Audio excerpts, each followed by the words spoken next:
and welcome in. I am Miss Kinghorn and we are back here finally in another Twin Creek Zoo video. So you can probably tell by my voice, I've been ill and have not really played. I've not done anything for so long. I'm finally getting a bit better.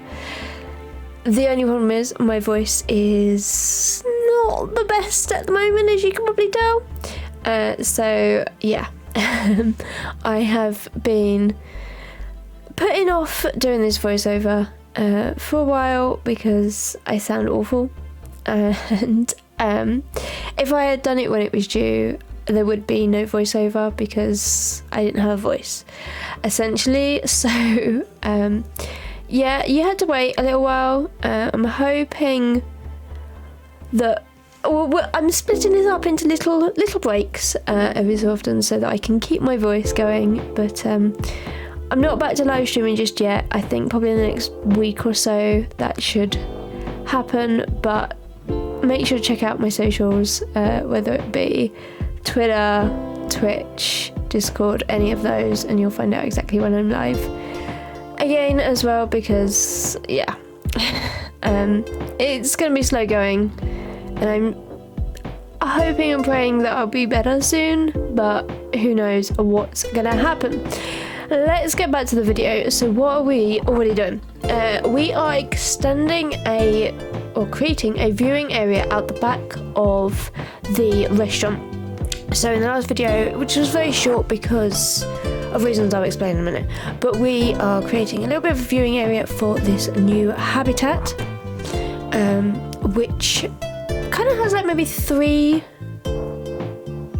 yeah, I'd probably say maybe three sort of key viewing areas in there. You'll see them all in this video. This is for the habitat we're working on today. But what I should have done is created this last week, and the next building, well, not the next building, but the main building that we're working on today as well, last week or in the last video, but I didn't because I couldn't get it to work, so I cut all of that out, had another go, and it just made it into this video, which is why it's very, very long.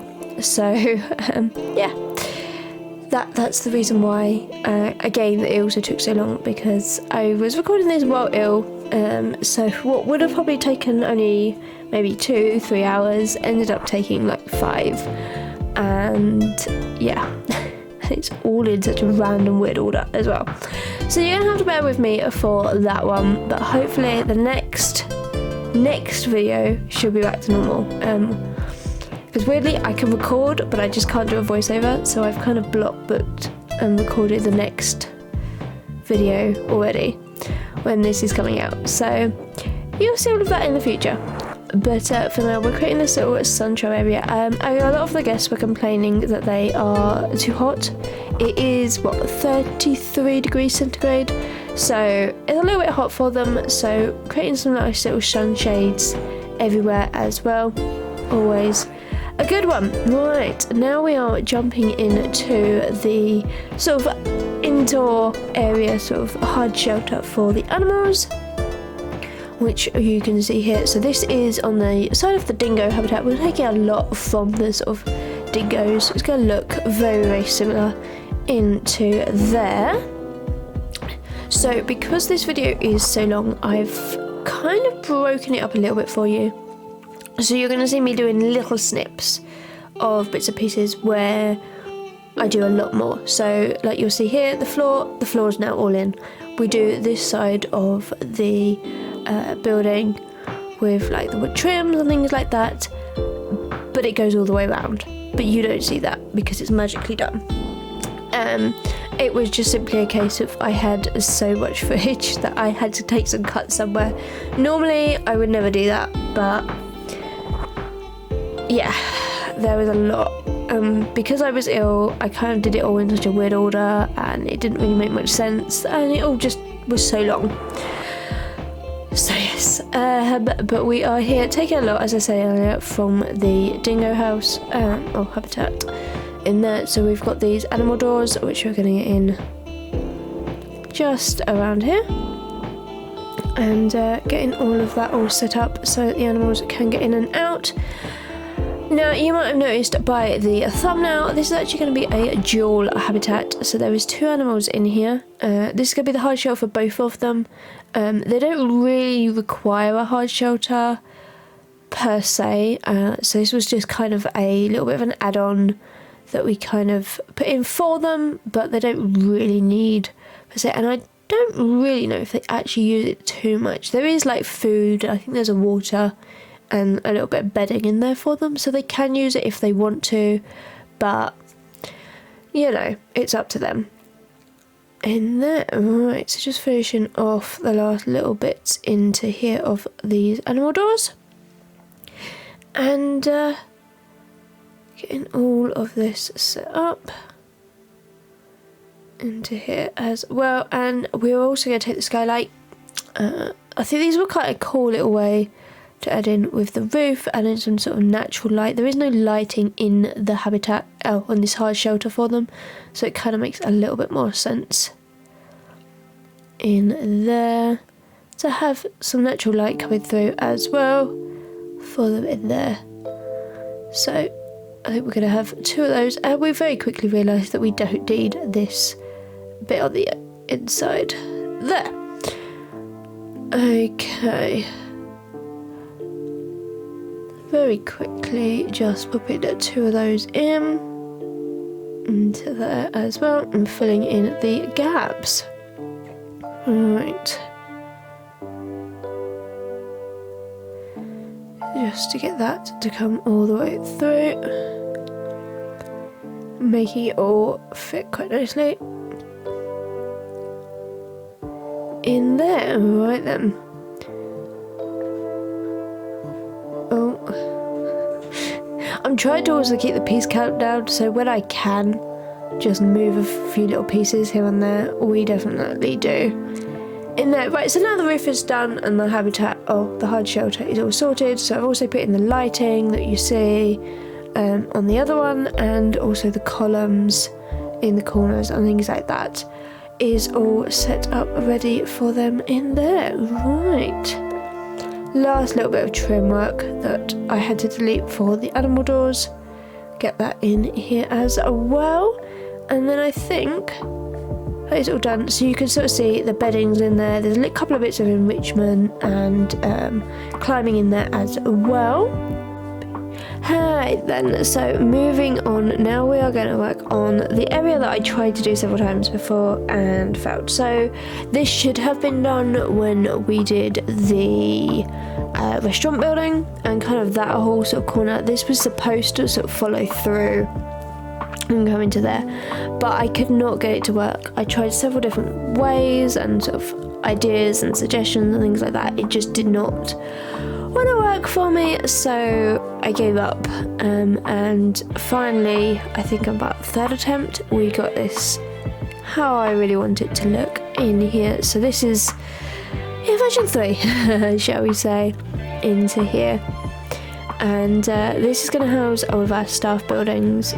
Although we've got some at the moment, they are kind of just the basic box buildings with no sort of detail or anything out by the entrance, but the guests sort of can't sort of see them, or don't really, they're too far away to have a negative impact. And although these are a lot closer to sort of the main sort of guests, because they are detailed so well, they don't have much of a negative impact. I think only one of them does, and it's minimal, so it's not even really something to work about in there.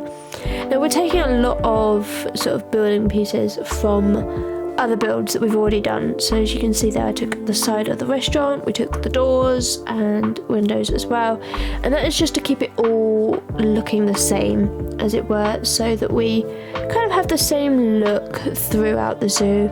Just something I think I really want to work with, sort of keeping it all sort of generic, all the same kind of builds, but in different sort of styles and things like that.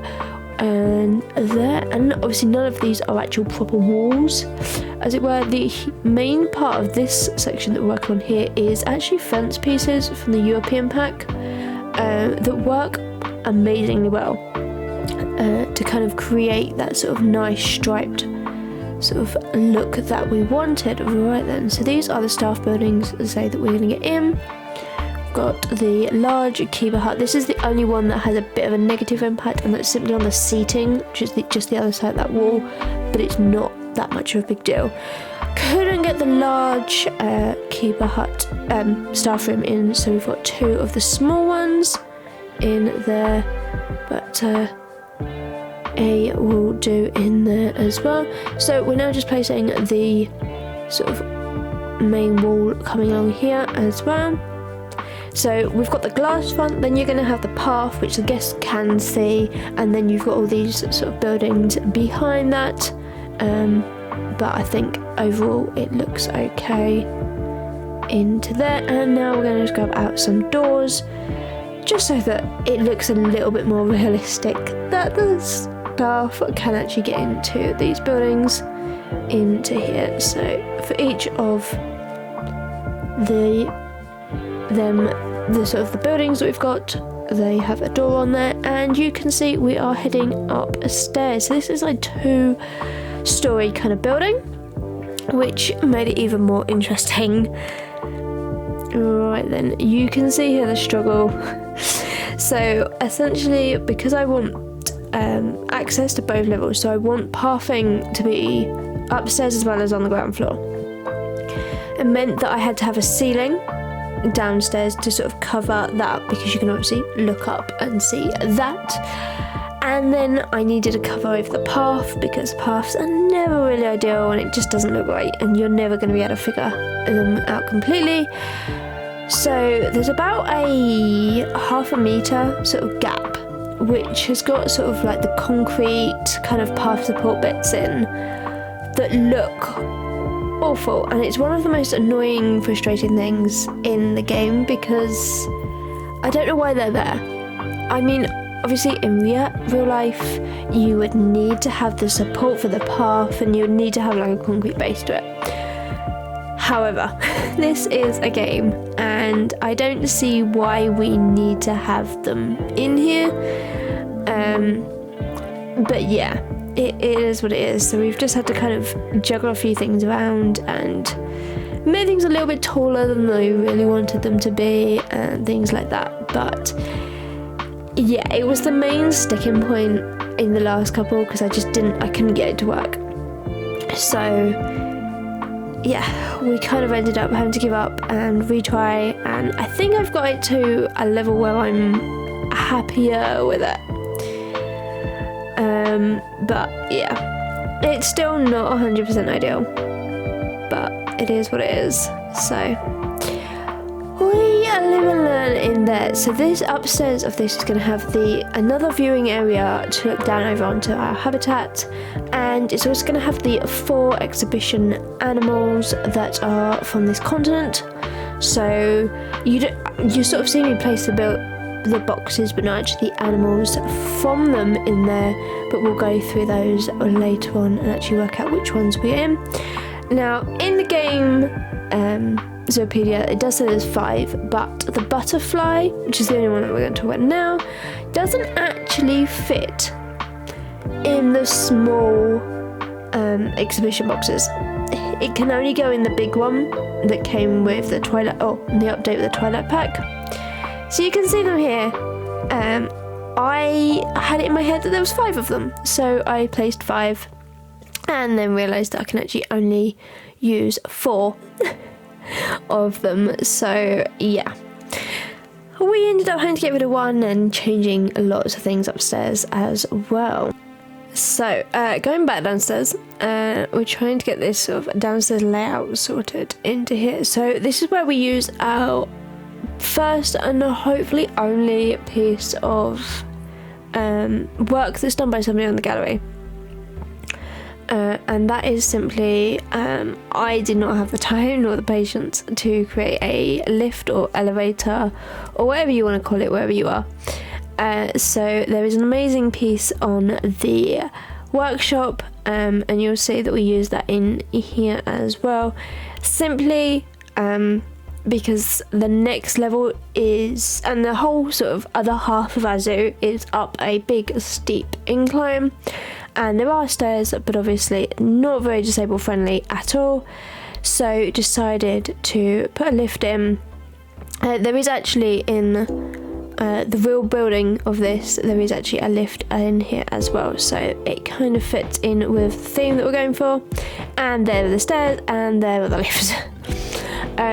I will put a link to that workshop piece down in the description, so you can check that out as well and give it a big award, because it is an amazing, highly detailed piece. We actually use them in our Silver Oak Zoo, so if you're following that over on Twitch, you'll know where they are, and they are actually in the Silver Oak collection on the workshop, so you can also just find them that way as well. Probably be an easier way to find them into there rather than doing anything like that in there as well. So we actually use some stone panel pieces, and these are going to become a little bit of a theme for a little while. There's going to be quite a few of them coming around. So this section does have a lot of stone walls and things like that in, so that's going into there, and nice little bits of trim here and there just to finish this whole build off into here. So we use a kind of a mixture of different paths across this whole sort of zoo. We use like the orange Australian, or the one that came with the Australian pack. We use the grey plain one from the base game that's then sort of hidden. A lot of it is going to be hidden in here as well. So you're going to have lots of those, but trying to get this to all tuck in and hide away in little spaces that aren't really designed for all of these bits and pieces. So there's some glass still sticking through into there. So this is how you sort of get into this top layer of this building into here, and you can sort of see the exhibition animals in here, yet to be put in, but we'll get to that in there. So lots of sort of education, lots of screens, lots of bits and pieces coming in, and I think they're going to be way too tall and way too big. Are they the ones you use? They're the 4 meter ones. I don't think we do. I think we take them down. Yeah. I was going to say, I don't think they're the ones in the screenshots. But yeah, just to make those a little bit smaller in there for our habitats. So if you want the pictures or the information that goes onto these that you're going to see in just a second, they are on my Discord, so you can check them out and download them from there as well. Lots more education pieces going in here as well, so some bigger ones there. Right then, so the animals of the video. So this one, we actually have 2. So the red kangaroo is the largest of the 4 kangaroo species. They are found across most of Australia. The red kangaroo is listed as being of least concern by the IUCN, while the kangaroo's legs work like a rubber band. So with the tendons stretching as the animals come down, and then releasing its energy to propel the animal back up and forward, which is how they get their characteristic bounce that we all know and love. And then on to the koala. The koala is a tree-based animal that is native to Australia, hence why they're going into this zoo. They are found mostly in coastal areas of the mainland of eastern and southern regions of Australia, while the koalas inhabit open eucalyptus woodlands. Now the koalas are listed as being vulnerable by the IUCN, and this I think was done before the fire season of 2019, where sadly lots of them lost their lives in there. They are easily recognisable by their tailless body, their large heads and their rounded fluffy ears. Their colorations of the koala range from silver grey to chocolate brown in colour. Right then, we're now moving into the actual habitat part of this, and to save my voice I'm going to leave you here.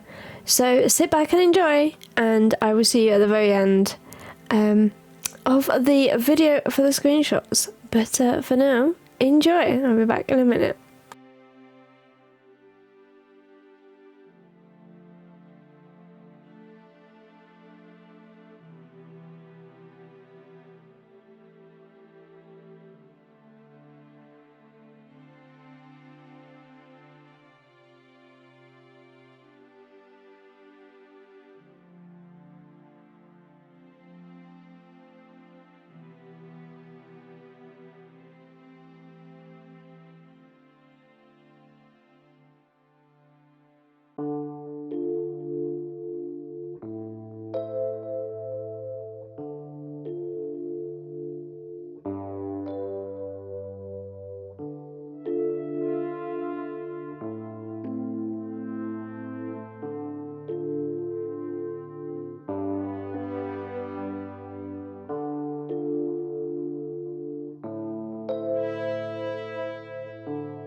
So, what do you think? Let me know in the comments down below. If you have enjoyed this video, then please give it a like and subscribe to my channel. Each and every one of you means so much to me in there. But you can also join me over on Twitch, where I'm over at misskinghorn builds, the same as here on YouTube. Or you can find me over on Twitter at misskinghorn, or even join my Discord, which is the MKB Build Center. Although you don't need to be a builder yourself to join. Anybody and everybody is welcome anywhere you like. I am also over on Hive. I don't have a link for that because there are no links, but I'm over there at misskinghorn builds as well. And there, but all of the links that I do have are down in the description for you, as well as the Steam Workshop link for the lifts, elevators that we used in this build. And as I said earlier on, if you wanted the billboards that we use in here, they are over on my Discord, so you can download them from there and use in your own zoos if you wish to. But for now, thank you all for watching and putting up with my voice for all of this, and I hope to see you all again really soon, when I'm hopefully feeling a little bit better, when I'll be back onto Twitch and with more videos coming very soon as well. But for now, thank you all, and happy 2023. Should be a good year. But for now, alright, bye everyone.